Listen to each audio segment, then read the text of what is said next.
días. Buenos días. Ya hacía falta Las porras. Claro, verlo.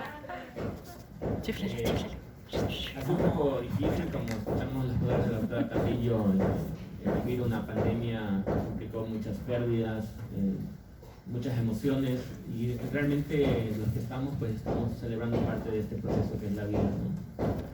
Y en base a eso, pues quisimos retomar este año nuevamente ya con ese tipo de conmemoraciones, desde el día 25 de mayo, que es el Día Nacional de la Esclerosis Múltiple, el miércoles último de cada mes de mayo se va a celebrar este Día Nacional, y el 30 de mayo, como ustedes saben, a nivel mundial se celebra el Día Mundial de la Esclerosis Múltiple. Entonces, este evento pues se está replicando en muchos lugares, en el país, en el mundo. El 30 va a haber otro evento que va a ser en conjunto con Siglo XXI, con Fundación INS, con la Dirección de Prestaciones Médicas, a fin de llamar la atención sobre una enfermedad que representa una enfermedad que la vas a vivir durante toda una vida, ¿no? Y en función de esto, pues esto lo empezamos a maquinar hace unos meses atrás, cuando ya comenzamos a hacer las primeras reuniones de este año, el viernes último de cada mes, retomando un poco, por cuestiones incluso del COVID, evitar un poco que no vengan tantos pacientes para evitar los contagios, pero vamos viendo que poco a poco nos vamos como integrando con más calma, ¿no? La siguiente, por favor. Siguiente. Ustedes conocen, pues el Centro Médico Nacional La Raza abarca la atención de más de 8 millones de habitantes de la zona norte y de la Ciudad de México y los estados de Hidalgo y el Estado de México, ¿no? Tenemos dos partes que son importantes. La una es la consulta externa, donde los días lunes o jueves, pues constantemente desde hace 20 años hemos dado atención a cientos y cientos de pacientes con esclerosis múltiple. Ya todos saben que son los días de la atención de la enfermedad. Y en la zona de especialidades, que como ustedes ven, pues es el hospital muy grande, tiene 10 pisos, y de varios médicos, los médicos neurólogos que formamos en esta unidad, los médicos que ya han salido, hoy van a tener la participación de varios neurólogos que ya se han egresado de este hospital y que les ha gustado mucho la esclerosis múltiple, y que han hecho maestrías en neuroinmunología y que se han especializado en esta enfermedad. Entonces, el objetivo pues es primero plantearnos que a veces necesitamos el apoyo para hacer estudios, para poder someter a los pacientes a diversos tratamientos. Conversamos con los pacientes, porque es un gran equipo, ¿no? Incluso nuestra enfermera que está en la consulta ya va aprendiendo a llenar formatos, a llenar recetas, incluso para tratar de agilizar un poco la atención de los pacientes.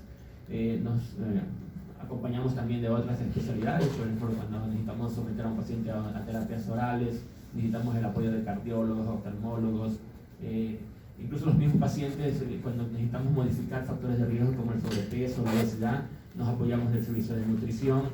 Las tanatólogas son muy importantes porque nos acompañan en este proceso de duelo, que muchas veces no aceptamos tener una enfermedad que empieza en forma muy temprana. Y ahora también tenemos los programas de apoyo de la industria farmacéutica. Ustedes saben, muchos de ustedes ya los llaman para ver si ya se hicieron los estudios, para ver si ya están llevando los tratamientos. Incluso nos apoyan incluso con resonancias un poco más actualizadas cuando necesitamos como urgente poder someter a un paciente. La comunicación en línea ha sido fundamental en estos 2 años. La mayoría de los pacientes han logrado conseguir mi teléfono celular, ya me whatsappean o consiguen mi correo electrónico, me hacen muchas preguntas, buscan en Facebook, y pues ustedes tienen una gran línea de contacto, que es el grupo de apoyo de pacientes de esclerosis múltiple, ¿no? En PUS se generó desde hace muchos años y ha venido trabajando mucho. Y a mí me da mucho gusto esto, porque es como perpetuar esta comunicación entre la relación que tenemos el médico con los pacientes, ¿no? Siempre somos muy empáticos y tratamos de ser muy humanos. A veces no es tan fácil porque pues hay muchas actividades que tenemos que cumplir, pero en la medida que podemos tratamos de hacerlo. La siguiente. Y pues el objetivo pues primero es la adherencia. Yo siempre creo que un paciente que está bien tratado es un paciente que va a tener una mejor evolución, y eso ya se ha demostrado en muchos estudios clínicos que se hacen con los pacientes, ¿no? asesoramos en la decisión de algún tratamiento. Hay pacientes que se convierten también en neurólogos y dicen que yo quiero esto, y de pronto ya traen una radicardia o traen alguna maculopatía o tienen antecedentes de alguna enfermedad, y a veces tenemos que asesorar en forma adecuada porque no es la decisión del paciente, debe ser siempre la decisión del neurólogo especialista en esta enfermedad, ¿no? Siempre tratamos de educar, y por eso desde hace 15 años tenemos el grupo de pacientes que se cortó estos 2 últimos años, pero las reuniones nos sirven para eso, para identificar que es una recaída, identificar que es una pseudo recaída. También el monitorizar los efectos secundarios. Muchos pacientes nos dicen que me generó una úlcera, tenemos pacientes que tienen alteraciones de hasta graves que tenemos que estar monitorizando para que tengan una mejor evolución y que el medicamento sea lo más factible y que no se pueda cambiar en un momento dado, ¿no? También evaluamos los resultados del tratamiento. Siempre esperamos que el paciente sea cumplidor. A veces me sorprende que los pacientes traen las cajas de medicamentos y uno les pregunta por qué no se han puesto las inyecciones o las terapias, no las toman, porque a veces tenemos esto que hay que seguir educando, ¿no? Yo creo que un paciente muy educado va a ser mucho más adherente a cumplir su tratamiento. La siguiente. Y pues también conocen ustedes, este hospital tiene unidades de... Quería presentar lo que está ocurriendo en el mundo, ¿no? Primero una breve descripción. Muchos pacientes nos dicen, pues, esclerosis múltiple significa muchas cosas, ¿no? Cambiarme la vida, no entiendo qué mismo ocurre en mi cuerpo, muchos pues no sabemos qué está pasando. Hablar un poco de la inmunología de la esclerosis múltiple, de los tratamientos que van a venir, tratamientos actuales, de lo que estamos tratando de modificar en cuanto a factores de riesgo, y lo que se viene. La investigación cada día avanza, hay cada vez más medicamentos que nos ayudan a controlar la enfermedad. La siguiente. Y pues, como ven, todos ustedes tienen una diversidad de síntomas. Si uno habla de esclerosis múltiple, los primeros síntomas pueden ser desde afecciones visuales. La pérdida visual es uno de los síntomas más importantes, la debilidad motora, el adormecimiento de piernas o de brazos, la dificultad para hablar, muchas veces se nos traban nuestras palabras, la visión doble, el deterioro cognitivo, los cambios de conducta, la depresión, la ansiedad. Pero hay otros síntomas que a veces también no vemos y están ahí, ¿no? Por ejemplo, el signo de Lewy, esa sensación de corriente eléctrica que nos corre desde el cuello hacia la espalda. Cuando agachamos nuestra cabeza, los pacientes nos dicen que todos los días tengo una sensación de eso, ¿no? El fenómeno de Ductot, que son empeoramientos que ocurren con el calor, a veces la visión se desaparece temporalmente segundos, a veces tenemos síntomas sensitivos que aparecen con el calor. Estos fenómenos que son parte de la enfermedad y a veces no, sabemos que están, pero no sabemos ni siquiera cómo se describen, ¿no? La neuralgia del trigémino es un problema muy frecuente. Hay muchos pacientes que tienen dolor en la cara y eso nos lleva a utilizar terapias que también controlan desde el manejo sintomático del dolor. La visión doble, síntomas urinarios, y yo creo que el síntoma más importante y que creo que todos los pacientes lo padecen es la fatiga. Amanecen cansados, siempre están cansados. La consulta es eso: doctor, estoy con fatiga y me levanto siempre cansado, ¿no? Entonces, este es uno de los síntomas que es un pivote para entender que la enfermedad está ahí y que hay que entenderla, ¿no? Y obviamente estos primeros síntomas cada vez estamos inculcando a los médicos de primer contacto que tenemos que comenzar a analizarlos, porque a veces dejamos pasar mucho tiempo. Hay pacientes que debutaron con una neuritis óptica y después de 5 o 10 años ya comienzan a tener más síntomas de la enfermedad y se perdió mucho tiempo. La siguiente. Y esto es lo que tratamos un poco de modificar, los factores ambientales, ¿no? Ustedes saben que no es que yo me queje, aunque a veces hay videos que dicen por qué nos quejamos de nuestro peso, porque el peso nos ayuda a tener más lesiones en el cerebro. El tabaco es parte fundamental de la producción de lesiones en la resonancia cada año, la deficiencia de vitamina D, la ingesta de sal, hay que hacer ejercicio. El hecho de que tengamos traumas craneales entre la edad de 9 a 15 años puede ser como parte del proceso de enfermedad. Hay muchos factores que tenemos que modificar y que son factores ambientales y que tenemos que hacerlo, ¿no? La siguiente.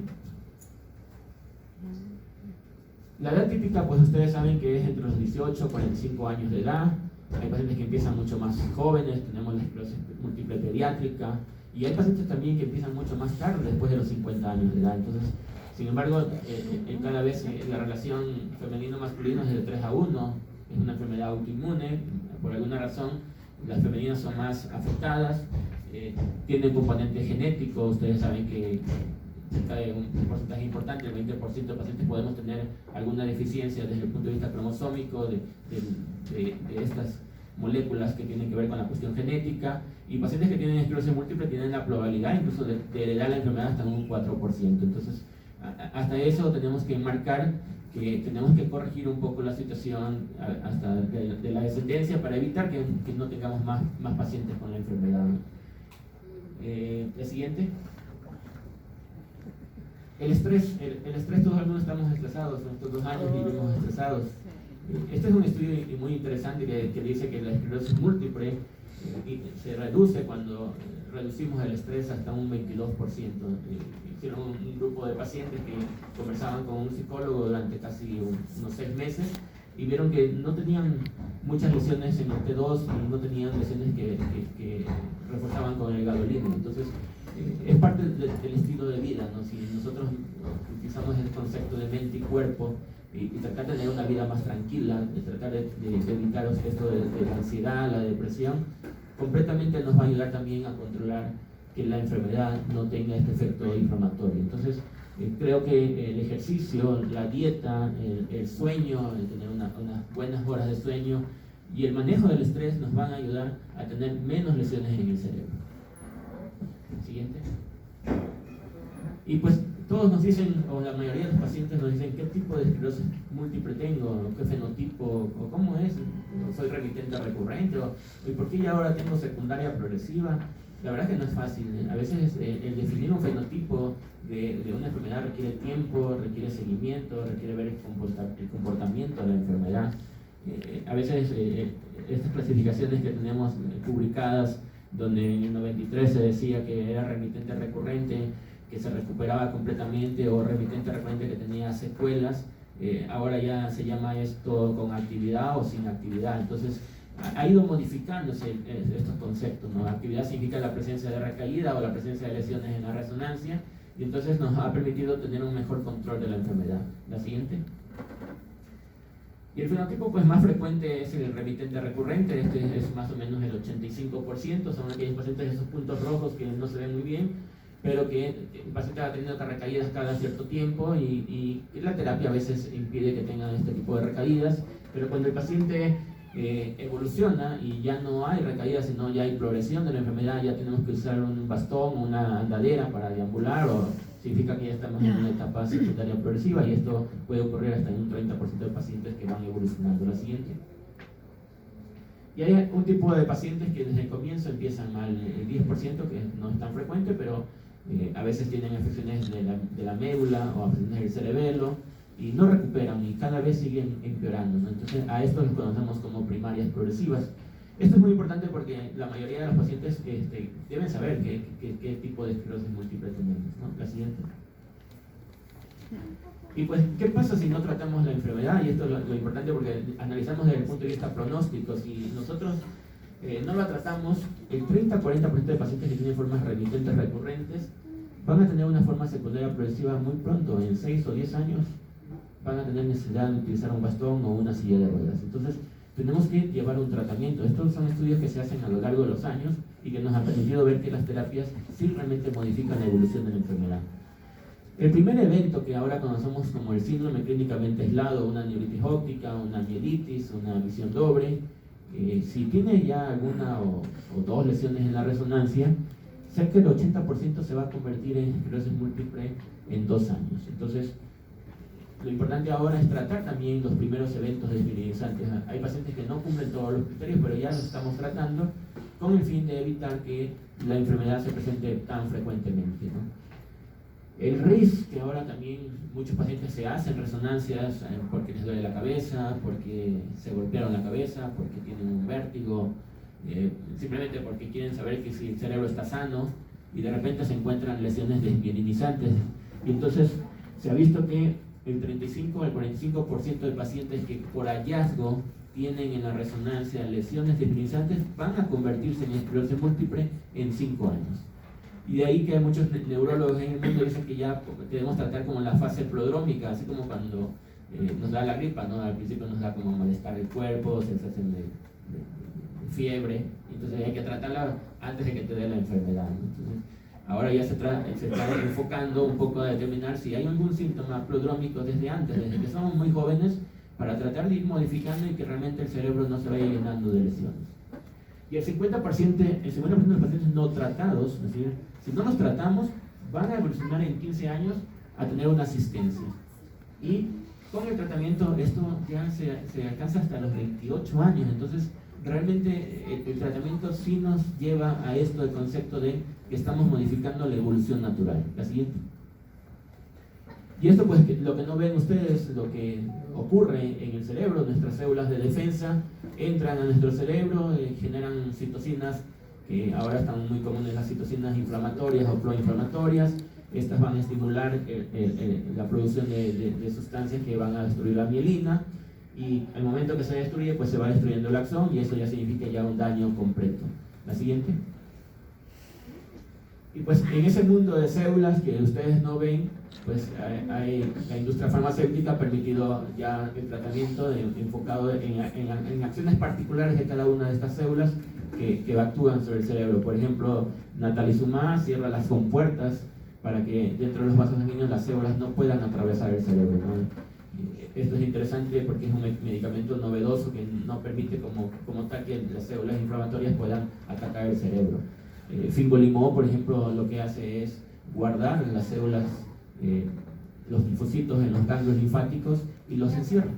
Y entonces no permite que estos linfos que van a atacar pues lleguen al cerebro, ¿no? Entonces, cada medicamento tiene un mecanismo de acción. Hay medicamentos muy novedosos. Alemtuzumab, por ejemplo, destruye todas las células que atacan y como que resetea el sistema inmunológico, pero el costo es un poco alto. Entonces, cada tratamiento va a enfocarse de acuerdo a lo que veíamos en nuestro cerebro, de acuerdo a este tipo de células, y así estamos trabajando, porque realmente si atacamos sobre células B o células T, se ha visto que los pacientes pueden tener un mejor control. Lo siguiente. Y en ese panorama, pues desde el año 93 apareció el primer interferón. Antes la esclerosis múltiple se trataba con los esteroides, con metilprednisolona, con hidrocortisonas o con prednisona. Y así en México, yo recuerdo que en el 98 que llegaba a la residencia, todavía trataban la esclerosis múltiple con cursos mensuales de metilprednisolona. Los pacientes ingresaban cada mes a ponerse 2 o 3 cursos de metilprednisolona, o ingresaban a ponerse ciclofosfamida cada 2 meses, y así los tratábamos en ese tiempo, hasta que llegó el primer interferón, que era un interferón de 12 millones, que el Reviv, que todavía se usa, que hay pacientes que todavía lo continuaban. Teníamos que citar a los pacientes a nuestra unidad para ponérselos cada lunes, cada miércoles y cada viernes. Los residentes se encargaban de estar picoteando a los pacientes como protocolo para ver si no había alguna reacción diferente, porque era un medicamento como novedoso en México, y pues obviamente había que tratarlo así, ¿no? Posteriormente ya fueron llegando, y ahora pues el arsenal terapéutico aumentó muchísimo. Hay 3 interferones, el acetato y la tiramer, 3 terapias orales, bueno, 4 ya, incluso ya de inducciones o terapias intravenosas, y así va a ir aumentando, y vienen moléculas mucho más novedosas que ya actúan incluso en el cerebro. Lo siguiente. Y pues tenemos conceptos que decimos, no hay evidencia de la enfermedad. El objetivo es que el paciente no tenga recaídas, no progrese, no tenga lesiones en la resonancia, pero para esto necesitamos, pues, además de administrar los fármacos, valorar varias situaciones. La primera es la comorbilidad, ¿no? Dicen que nos va peor cuando somos diabéticos o somos hipertensos o tenemos sobrepeso, y entonces tenemos que modificar esto. Tenemos que lograr que el paciente tenga un buen control de sus enfermedades de fondo, para que también la esclerosis múltiple esté también controlada. La otra es el factor negativo para la salud, lo que es el tabaquismo, igual la obesidad, sobre todo en forma temprana. Ahora los niños están muy llenitos desde muy edad muy temprana, hay que modificar eso. El consumo de sal, seguir modificándolo, que hagamos ejercicio, que tengamos un mejor sueño. Estos factores, cada vez que ustedes escuchen, que no es que yo los regaño, ¿no? Simplemente les digo que hay que modificarlo, porque no digan que es bullying, porque si no, ahora con esto... Pero sí, hemos logrado. Yo he visto pacientes muy comprometidos, y eso me da mucho gusto, porque si yo logro que se disminuya el peso, el dejar de fumar, significa que no van a aparecer lesiones en el cerebro, y además del tratamiento que ya llevan, van a tener un mejor control. Factores de buen pronóstico, pues en los pacientes que sí hacen mucha actividad física, los pacientes que siempre tienen buenas actividades desde el punto de vista de lo que hablábamos del estrés, de tratar de hacer una vida más sana, siempre les va mejor. Entonces, esto es como un complejo, es como apagar la esclerosis múltiple y hay que entenderlo así. La siguiente. Y esto también es muy interesante, por ejemplo, los pacientes cuando no llevaban terapia evolucionaban muy rápido a una escala de discapacidad. El 27% tenían secundarias progresivas o el uso de un bastón antes del 2000. Y ahora, si son diagnosticados después del 2000, ya solamente el 15%. Es decir, la terapia está modificando notablemente que el paciente no evolucione a esa forma secundaria progresiva. La siguiente. Y pues ustedes saben, cuando hablamos de no recaída, o ahora es el término NEDA, no evidencia de enfermedad activa o enfermedad inflamatoria. Si el paciente no tiene recaída, no ha progresado y no tiene ninguna lesión en el cerebro, pues es maravilloso porque estamos cumpliendo este NEDA 3. Pero si ya hay estudios que ahora miden el volumen del cerebro y si además no hay la pérdida del volumen, no se está atrofiando nuestro cerebro, significa ya un NEDA 4. Y así han aparecido muchos NEDAs que permiten un mejor control de la enfermedad desde el punto de vista de protocolos clínicos. La siguiente. Y pues la estrategia es esta, ¿no? Monitorizar. Primero, entender que hay una enfermedad, que hay que llevar un tratamiento lo más tempranamente posible. Hay biomarcadores, ustedes saben que hemos hecho funciones lumbares para ver cómo están las células, cómo están las bandas oligorenales. Van a venir unas moléculas que se llaman neurofilamentos, que si aparecen significa que todavía hay inflamación en el cerebro, que si desaparecen significa que el tratamiento está funcionando. Y entonces el biomarcador más importante que tenemos ahora o actualmente es la resonancia.